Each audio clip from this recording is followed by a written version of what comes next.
A campaign carried the ambition to sever one of Russia's most critical wartime fuel production arteries. Instead of employing cruise missiles or large-scale fires, Ukraine chose another path, a daring deep incursion into enemy territory using long-range suicide UAVs to strike a key refinery unit. With a single blow, the entire Russian supply system could be paralyzed.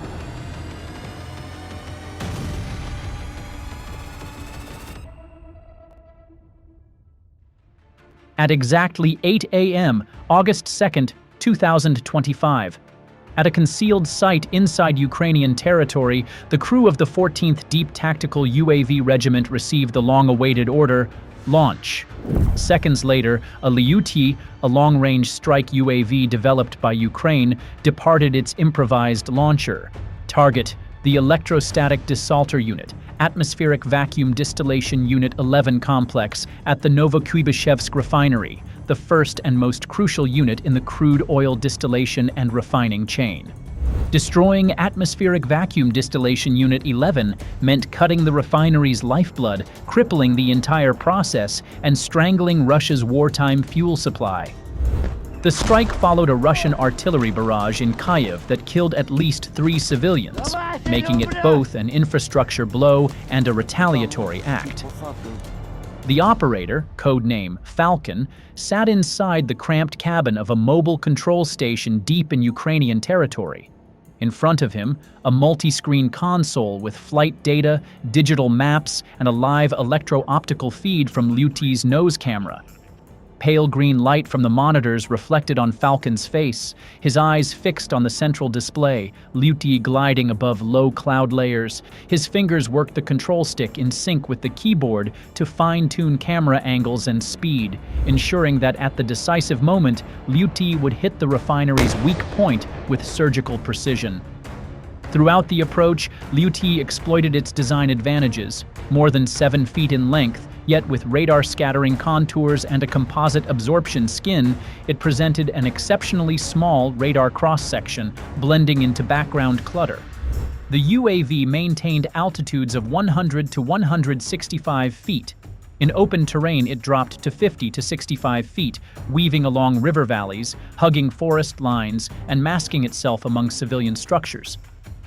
Whenever entering radar coverage zones, its dual INS GPS automatically switched to zigzag trajectories, creating unfavorable incident angles for enemy antennas and lowering lock probability.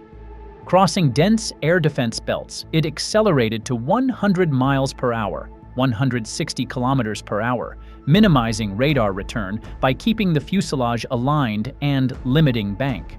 All of these maneuvers were pre-programmed yet still adjustable from the ground, turning Lyuty into what Falcon called an invisible assassin in the sky.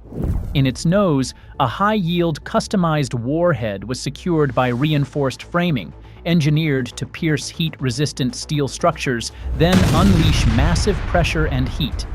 At speeds over 93 miles per hour, every minute drove it deeper into enemy territory. The Electrostatic Desalter Unit, Atmospheric Vacuum Distillation Unit 11, sat amid a maze of pipelines and storage tanks, receiving crude and splitting it into fractions: fuel oil, kerosene, diesel, gasoline, feeding every downstream unit. For years, Atmospheric Vacuum Distillation 11 had run continuously, keeping throughput at 160,000 to 176,000 barrels per day. 8.3 to 8.8 million tons per year. This flow sustained Russia's military logistics, from resupply convoys in Donetsk and Kherson to the Black Sea Fleet and frontline fighter squadrons. At 9:15 a.m., after more than an hour threading radar shadows and thin air defenses, Lyuty crossed the final barrier, direct approach. Through its nose electro-optical sight, the atmospheric distillation tower of Atmospheric Vacuum Distillation 11 loomed, a colossal steel column rising dozens of meters amid a labyrinth of pipes, giant tanks, and tiered industrial scaffolds. From above, it appeared less a machine than a massive heart-pumping black blood through the refinery. Pressurized pipelines stabbed into its core, Silver spiral staircases climbed its sides. Multi-tier platforms pulsed with work. Unaware disaster was seconds away. At 9:19 a.m., Liuti descended, entering its terminal attack vector. With a radar signature no greater than a flock of large birds, stable yet unpredictable, Liuti had slipped through every defensive net. In this final phase, the crew executed terminal guidance. Atmospheric vacuum distillation 11 had been mapped in detail by UAV and satellite reconnaissance, steel frames, high-pressure piping, tank locations, and the junctions between separators and distribution grids. Ukraine knew this weak point, and knew that one precise hit could collapse the chain and cripple the entire refinery at once. The target was not the tower itself, but the junction between the separator chamber and the main pipeline system, the weakest link where pressure and temperature concentrate at their peak. On the control display, reinforcement rings and feed lines rendered in sharp relief as if only steps away. This thick steel casing was built for corrosive chemicals, high pressure, and high heat, not to withstand a suicide strike with a high explosive warhead weighing dozens of pounds aimed at its weakest point. As Liuti closed to less than 656 feet, workers at the base finally noticed the inbound object skimming above tank roofs. Some pointed in alarm, some stumbled back, others dove behind steel structures. But the distance left only 4 seconds. At 9:20 a.m., Liuti hard-locked the junction between atmospheric vacuum distillation 11's main separator and the intake manifold, the nexus of peak pressure, temperature, and flow. It drove in at over 93 miles per hour, 150 kilometers per hour, a steel arrow with a compressed explosive core, slicing through the air and fixing on the system's vital weak spot. On impact, the penetrator fuse triggered an instantaneous overpressure reaction. Shockwaves ripped through the steel framework like a colossal blade of force. Heat-rated welds tore, relief valves burst, crews spewed and ignited on contact. Blast temperatures exceeded 6,330 degrees Fahrenheit, 3,500 degrees Celsius, enough to melt and incinerate the separator's interior. Auxiliary tanks detonated in sequence, each secondary blast accelerating the cascading collapse. Within seconds, a fire column hundreds of feet tall lit the sky. A massive black plume rolled above Novokuybishevsk. In less than 10 minutes, with a single precision strike, Liuti erased electrostatic desalter unit, atmospheric vacuum distillation 11. Satellite imagery, hours later, showed only a smoldering black carcass where the distillation tower had stood. Main pipelines lay shattered, surrounding tanks deformed, the entire sector submerged in dense, roiling smoke. Russia's emergency ministry rushed more than 200 firefighters, 50 specialized vehicles, and Mi-8 helicopters with underslung buckets to the scene.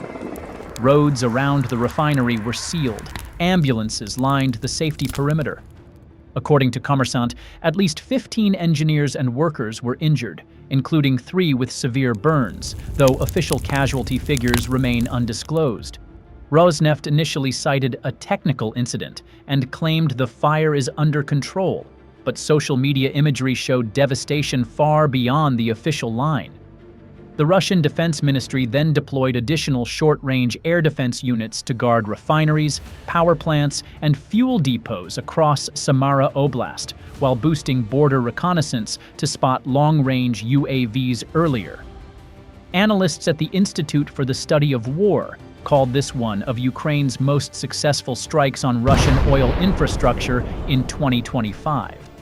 The hit on atmospheric vacuum distillation 11 not only knocked out nearly half of Novokuybishevsk's capacity, it jolted Russia's entire wartime energy network. As a flagship Rosneft plant, it feeds logistics from the Urals to the Ukrainian front. Losing nearly 50% output forced Moscow to reallocate supplies, risking shortages for armored units, air wings, and naval elements. Western energy experts noted, each day this plant is offline, Russia's military mobility declines.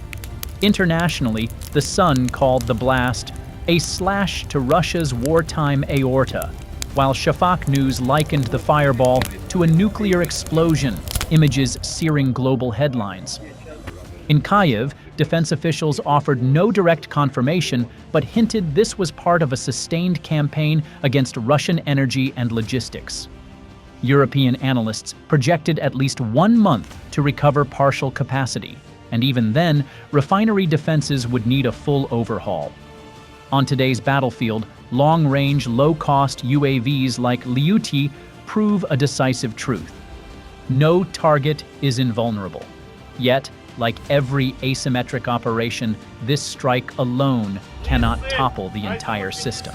Russia will seek to recover, reinforce defenses, and the long game continues. In that game, the ultimate victor is the one still standing after repeated blows and counterblows. As smoke still lingers over Novokuybishevsk and its refinery lines remain paralyzed, the question is not simply, where will Ukraine strike next? It is, how long can Russia endure as repeated strikes cut deeper into the arteries of its logistics lifeline?